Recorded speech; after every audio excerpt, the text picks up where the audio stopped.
Hi. Hello అండి. నమస్తే. Welcome back to our channel 'Pragna home life'. మీరు గనక నా ఛానల్‌ని ఫస్ట్ టైమ్ చూస్తున్నట్టయితే నా పేరు ప్రజ్ఞ. నాకు ట్విన్ బాయ్స్ అద్విక్, జశ్విక్ అండి. 2 ఇయర్స్ ఓల్డ్. నేను ఇప్పటి నుండి డైలీ వ్లాగ్స్ పోస్ట్ చేద్దాం అనుకుంటున్నాను. మీకు యూజ్‌ఫుల్ అయ్యే కంటెంట్‌తోని like pregnancy tips, motherhood ఎలా ఉంది, పిల్లల్ని ఎలా చూసుకుంటున్నాను, ఎలాంటి ఫుడ్ పెట్టాలి, డైట్ ఎలా చేయాలి, ఇవన్నీ కూడా వీడియోస్ పోస్ట్ చేద్దాం అనుకుంటున్నాను. సో, ఇంకా ఈ వీడియో వచ్చేసి సంకష్టహార చతుర్థి మొన్న ట్యూస్‌డే వచ్చింది కదండీ! సో, ఆ రోజుదన్నమాట. మార్నింగే నేను పిల్లలిద్దరు లేవకముందే ఇంట్లో పనంతా కంప్లీట్ చేసుకున్నాననుకోండి, వాళ్ళు లేచాక నాకు ఎలాంటి హడావిడి ఉండదు అని వాళ్ళు లేవకముందే ఇంట్లో పనంతా చేసేసుకొని ఫ్రెష్ అప్ అయిపోయాను. ఇంకా తర్వాత ముగ్గు పెట్టేసుకుంటున్నాను. ఆ లోపల పిల్లలిద్దరు లేచారనమాట. సో, ఈసారి ట్యూస్‌డే వచ్చింది కదా అని నేనైతే సంకష్టహార చతుర్థి పట్టుకున్నానండి ఫాస్టింగు. ఎన్నో డేస్ నుంచి అనుకుంటున్నాను. బట్ పాసిబుల్ అవ్వట్లేదు. సో, పిల్లలు పుట్టకముందు చాలా ఇయర్స్ ఉన్నానండి. తర్వాత వదిలేసాను. మళ్ళీ ఎన్ని సార్లు అనుకున్నా కూడా కుదరలేదు. ఫైనల్‌గా ఈరోజు దేవుడి అనుగ్రహంతో నేనైతే ఉండగలిగాను. సో, చాలా కష్టమండి పిల్లల్ని పెట్టుకొని ఇంట్లో పని చేసుకోవడము, ఫాస్టింగ్ ఉండడం అదంతా. బట్ నాకెందుకో చాలా హ్యాపీగా అనిపిచ్చింది. ఆ రోజు మొత్తం కూడాను ఫుల్ ఎనర్జిటిక్‌గా అసలు ఏదో తెలియని ఫీలింగ్ అనమాట. సో, ఇంకా తర్వాత దేవుడి ఐటెమ్స్ అన్నీ కడిగేసుకున్నాను. లైక్ రాగి చెంబు ఉంది నా దగ్గర. ఇంకా దీపాలు అవన్నీ కడిగేసుకొని వాటికి బొట్లు పెట్టేసుకొని పూజ చేసేసుకుంటున్నాను. ఇది పూజ చేసేటప్పటికి టైం 8 అలా అవుతుందండి. ఇంకా 9:00కి పిల్లలు బ్రేక్‌ఫాస్ట్ చేస్తారు. వాళ్ళు ఏడవక ముందే పూజ కంప్లీట్ అయితే నాకు కొంచెం ప్రశాంతంగా ఉంటుంది. లేదా వాళ్ళు మోషన్‌కెళ్ళడము, స్నానం చేపించడము. సో, మళ్ళీ పూజ చేయాలనిపించదు కదా! ఎవరికైనా సరే. సో, అందుకని చెప్పేసి ఫాస్ట్‌గా చేసుకుంటున్నానండి. సో, ఈ రైస్ బౌల్‌లో నేనైతే వినాయకుడిని పెట్టుకున్నాను. వినాయకుడిని పెట్టుకొని గరక. సో, మా ఇంటి పైన టెర్రస్ పైన ఉంటుందండి ఒక పాట్‌లో. అక్కడి నుండే తెచ్చుకున్నాను. ఇంకా గణపతికి రెడ్ పూలు ఇష్టం కదా! సో, అందుకనే రోజెస్ పెట్టేసుకున్నాను. ఇంకా వెనకాలొచ్చేసి నా దగ్గర ఒక గిఫ్ట్ ఐటెమ్ అండి. అది బావుంటుంది. నాకు చాలా నచ్చి తీసుకున్నాను. దాన్ని కూడా దేవుడి దగ్గర పెట్టేసుకొని, ఇంకా నా దగ్గర బనానా, ఇంకా కీరా ఉంది. ఇంకా స్వీట్ కార్న్ కూడా ఉందండి. ఎందుకో నాకు లైక్ వినాయక చవితిలాగా అనిపించిందనమాట. ఆ యాంబియన్స్ అదంతా కూడాను. సో, నేనైతే అవన్నీ పెట్టేసుకొని చక్కగా దేవుడికి హారతిచ్చేసుకొని దీపారాధన చేసేసుకున్నాను సింపుల్‌గా. ప్రసాదం అయితే ఏం పెట్టలేదండి. నార్మల్‌గా పుట్నాలు, చక్కెర అలా ఉంటుంది కదా! అలా పెట్టి టెంకాయ కొట్టేసాననమాట. ఎలాగో ఈవినింగ్ నేను దేవుడికి ప్రసాదం చేస్తాను నైవేద్యం అని చెప్పేసి. ఇంకా తర్వాత టెంకాయ కొట్టి దేవుడికి పెట్టేసిన తర్వాత పిల్లలిద్దరికీ కూడా దోస చేస్తున్నాను.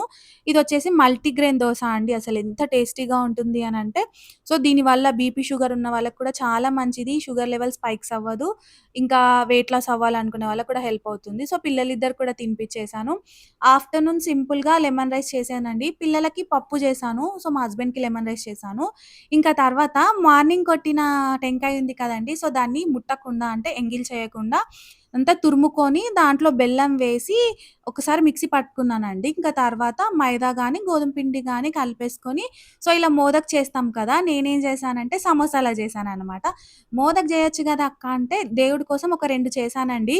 అది వేగడానికి చాలా టైం పడుతుంది. మనకి లావుగా వస్తుంది కాబట్టి. సో, ఇలా అయితే చక్కగా చేసేసుకోవచ్చని. ఇంకా ఆ పాటికే మేముండేది బెంగుళూరు కాబట్టి మాకు వర్షాలు స్టార్ట్ అయిపోయాయండి.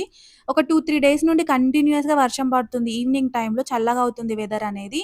పవర్ కూడా కట్ అయిపోయింది. నేను అనుకున్నాను సో, యాక్చువల్‌గా ఈవినింగ్ 7:30, 8 కలా స్టార్ట్ చేద్దాం ప్రసాదం ఇంకా రైసు, కర్రీస్ అవన్నీ అనుకున్నాను. బట్ ఆ టైంకి నేను చేసే పాటికే వర్షం పడి పవర్ పోయిందండి. నేను చేసి మంచి పని చేశాననుకున్నాను. ఇంకా మా పెద్ద బాబు, నేను వెదర్ కూల్‌గా ఉందని చెప్పేసి అక్కడ చూస్తూ కూర్చున్నామనమాట. లాలా లాలా అని వాళ్ళు ఎంజాయ్ చేస్తారండి. సో, ఇంకా పవర్ అయితే రాలేదు. కొంచెం అలా గాలికి ఆరిన తర్వాత నేనైతే లో ఫ్లేమ్‌లో ఫ్రై చేసుకోవాలండి. అసలు టేస్ట్ నాకు సమోసా తిన్న ఫీలింగే వచ్చిందండి. అంత క్రిస్పీగా వచ్చాయి. సో, భలే ఉండే అన్నమాట. నేను మా నైబర్స్‌కి పెట్టిచ్చాను ప్రసాదము. అందరికి నచ్చాయి. "ప్రజ్ఞ భలే చేశావు, క్రిస్పీగా ఉన్నాయి, మెత్తబడలేదు" అని అన్నారు. సో, ఇంక అవి చేస్తున్నాను. పవరొచ్చేసింది. టైమ్ గాడ్ అనుకున్నాను. సో, మెల్లిగా లో ఫ్లేమ్‌లో అంత మిడ్ ఫ్లేమ్ లేదా లో ఫ్లేమ్‌లో అండి ఫ్రై చేసేసుకోవాలి. సో, ఇదేలాగా మనం సమోసా ప్రిపరేషన్ చేసుకోవాలండి. మనకి పిండి కొంచెం గట్టిగా ఉండాలి. మరీ సాఫ్ట్‌గా ఉండకూడదు. ప్లస్ ఏంటి అంటే లో ఫ్లేమ్‌లో ఫ్రై చేసుకోవాలండి. అప్పుడే క్రిస్పీగా వస్తాయి. మనం హై ఫ్లేమ్‌లో చేస్తే అంతా ఇంక అంతే అనుకోవచ్చు. ఇంకా తర్వాత వెంటనే ఫ్రెష్ అప్ అయిపోయి, ఇల్లంతా ఊడ్చుకొని మళ్ళీ వంట స్టార్టే చేశాను.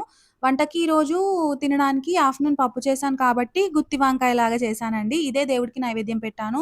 రైసు, కర్డ్, గుత్తి వంకాయ కర్రీ, ఇంకా నేను చేసిన మోదకు దేవుడికి ప్రసాదం నైవేద్యంగా పెట్టి, ఆ రోజు 9:30కి ఉండే అండి చంద్రగ్రహణం, అంటే మూన్ వచ్చే టైము. సో, ఆ తర్వాత మాకు క్లౌడ్స్ ఉన్నాయి కాబట్టి నాకైతే కనిపించలేదు. ఆ తర్వాత తినేసాను నేనైతే. ఇంకా ఆ రోజు నా డే అయితే ఇలా గడిచిందండి సింపుల్‌గా. మరి మీకు నచ్చిందా ఈ వీడియో? నచ్చితే కామెంట్ చేయండి. అలాగే లైక్ కొట్టండి. సబ్స్క్రైబ్ చేసుకోండి. థాంక్ యూ ఫర్ వాచింగ్ అండి. బాయ్. మళ్ళీ ఇంకో మంచి వీడియోతో మీ ముందుకొస్తాను. Until then bye.